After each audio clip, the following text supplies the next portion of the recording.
We're getting so close to the Ember months. I feel like I can taste the crisp of the air already. We just have to ignore the fact that it is 26 degrees in London today. So I want to go over some of the books that I really hope to get to during autumn this year. A lot of them are just classics that I've wanted to get to for ages. And this year I've been in such a roll with my reading that I think I can finally get to it. One of the first ones is a big one for me. It's a book that I've had forever, and I've always loved this franchise and loved what this book is, but I've never actually read any of this series. And that is Sherlock Holmes by Sir Arthur Conan Doyle. I've had this copy for years. I think I picked it up in a charity shop. And as well as being 4 complete novels in here, there are 56 additional stories. This book it's over 1,100 pages long, so it's very intimidating. I'm gonna try and be tackling it as like individual books, I think, because otherwise I am never gonna, it's very daunting, basically. But I really enjoy Sherlock Holmes. Obviously, I watched Sherlock, the TV show, when I was younger. I also really enjoyed the Sherlock Holmes movies, the Robert Downey Jr. and Jude Law ones. I'm also a really big fan of the Young Sherlock TV show on Amazon Prime. I'm really looking forward to season 2 of that. And honestly, I feel like a fake fan because I've just never quite gotten around to the book, or the books rather. So I think this is going to be a big one. It might take most of a month to get through all of this, or I might do it book by book, split it up with some of the other books I want to read. But Sherlock Holmes, I'm finally coming for you. There's a couple of the classics that I've wanted to get to for a while. One of them is The Castle of Otranto by Horace Walpole. I am a huge Gothic literature fan, and this is apparently the book that began the genre.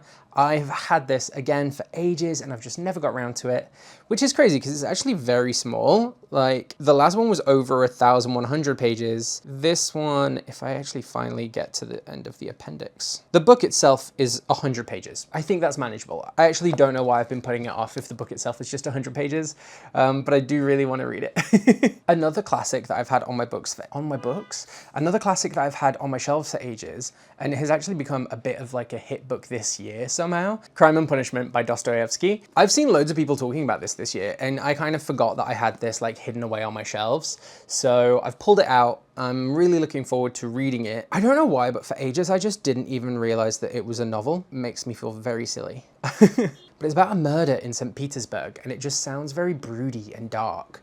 Maybe this will end up being a winter book, but I do want to get to it in autumn. And that's kind of what I have in regards to classics. I think this will keep me going for at least a month, I think. Maybe a little bit longer, but we shall see. Also this year I've been on a huge epic fantasy binge. I keep starting series and getting nowhere near finishing them. So there's another book that I've had on my shelves for a while, and that is The Day of Fallen Night by Samantha Shannon. I read Prior of the Orange Tree and I really, really loved it. And then for some reason, I started reading this. I think I only got maybe 100 pages in, and I just got distracted, didn't really carry on with it. I think I was kind of getting a little bit fatigued from big books at the time, and after Sherlock Holmes, maybe that'll happen again. But I really want to read this because I loved Prior of the Orange Tree. Honestly, one of my favorite reads the year I read it, and I cannot wait to read this. So that's all I have in my physical books. Well, it's not all the physical books I have, but it's all the ones I definitely want to get to. So last week I finished Malice by John Gwynne. This is the second John Gwynne series I've started. I've actually read all of the Bloodsworn saga, but I never got around to these, partly because I just wish the covers were a bit prettier, but that's just me. I'm a designer.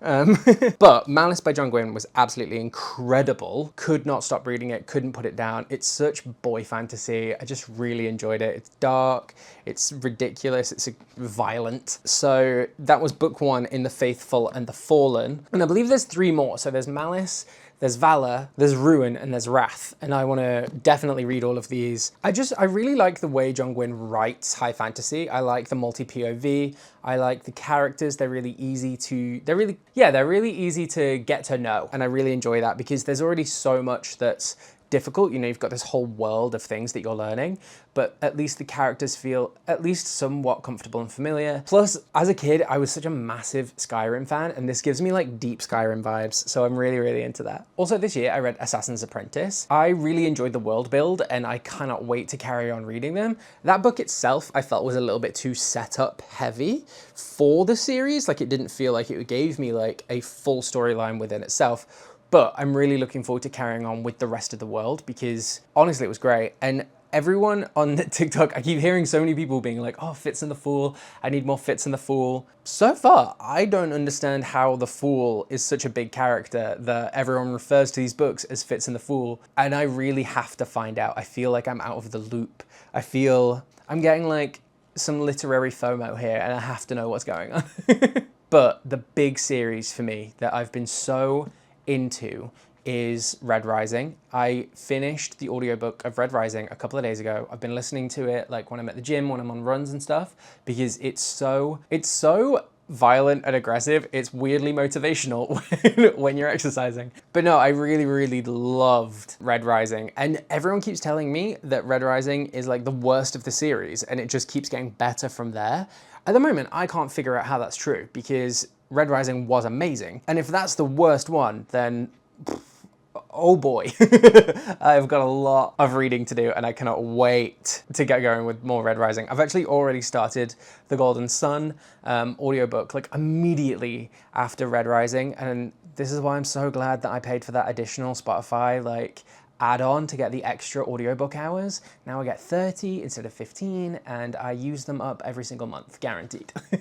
So yeah, I think that will keep me going for quite some time. I mean, we're talking about some of the biggest series that there are. I mean, The Faithful and the Fallen, sorry, I'm looking at my phone. The Faithful and the Fallen only has 4 books. Assassin's Apprentice is book 1 in a trilogy of the Farseer trilogy, but then it connects into 2 more trilogies, a series of 4 books, and then another trilogy. So I think that's gonna keep me going for a very, very long time. And then there's currently 6 books in the Red Rising series, but I see Pierce Brown online. I see that he's busy. I have a feeling that that number will definitely grow as time goes on. And let's be real, by the time I actually get to the end of these series, there'll be more. I'll have started more. I can't stop. I keep reading book 1s and it's just like a never-ending, like vicious cycle of starting a series, not quite finishing it, starting another one, not quite finishing it, and I'm dedicated to actually finishing some of these series.